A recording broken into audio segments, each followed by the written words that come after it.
route des Alpes, 4e jour. On a passé hier le col de la Sieta et la fameuse route italienne de la Sieta. C'est hyper joli, surtout qu'on l'a fait après 17 h après l'ouverture, donc du coup on avait une super lumière. C'était vraiment exceptionnel. Personne quasiment sur la route à part un ou deux motards et un def qu'on a vu passer. Mais vraiment très belle route des Alpes italiennes. Donc là on est reparti ce matin depuis le plateau de Del Alpe ou Del El Alpe, donc qui est juste derrière moi. Voilà. Et on repart là direction le lac de Mons-Nice. On repasse du côté français à travers une petite route, hein, on a une 50aine de kilomètres pour profiter du lac. Et là on a de la chance parce qu'on a vraiment un super temps, une super météo. C'est plutôt agréable hein, quand même d'avoir ça pendant un road trip. Pas de pluie, pas d'orage pour l'instant. Ils annoncent un peu d'orage sur le lac de Mons-Nice en fin d'après-midi. On verra. Ils annonçaient aussi de l'orage dans les Alpes italiennes hier soir. On n'a rien eu, on a hyper bien dormi. Et du coup là, on va repartir pour bivouaquer ce soir et toute la journée près du lac du Mons-Nice pour pouvoir profiter un peu de la fraîcheur du lac. Parce qu'il fait déjà chaud et il est seulement 10 h du matin. Pour un 24 août, il fait à peu près 25 degrés. Voilà, on est bien. Donc là on fait le plein d'eau et on continue direction le lac de Mons-Nice.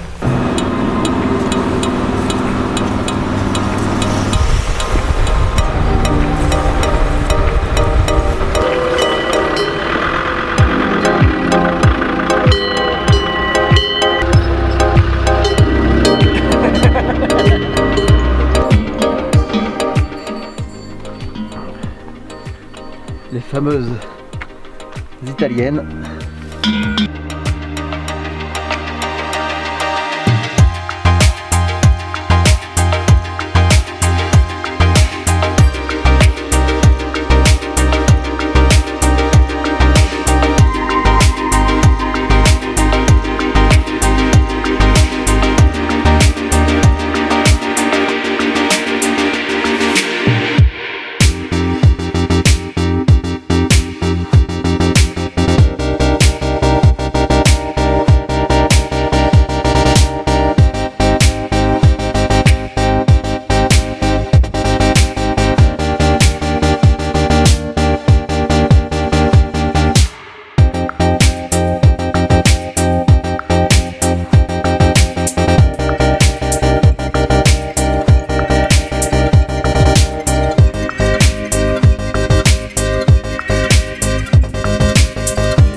repartir du col, de la descente du col de la Sieta.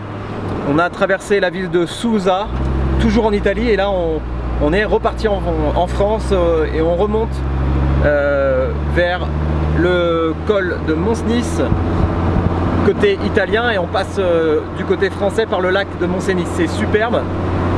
On a moins de chance pour le temps, il fait un peu plus mauvais, et du coup on a l'impression d'être en Écosse. C'est vraiment joli. L'eau est vraiment turquoise, c'est un très très beau lac de retenue. On peut faire le tour côté droit quand on arrive du côté italien par la route, et côté gauche par la piste, ce qui permet aux 4x4 de bivouaquer. Il y a beaucoup d'endroits de bivouac, et du coup on a pu traverser tout le côté du lac, côté gauche, à travers des petites pistes qui sont bien aménagées, où il y a quelques randonneurs et quelques 4x4, et c'est vraiment sublime. Je vous laisse regarder. Allez.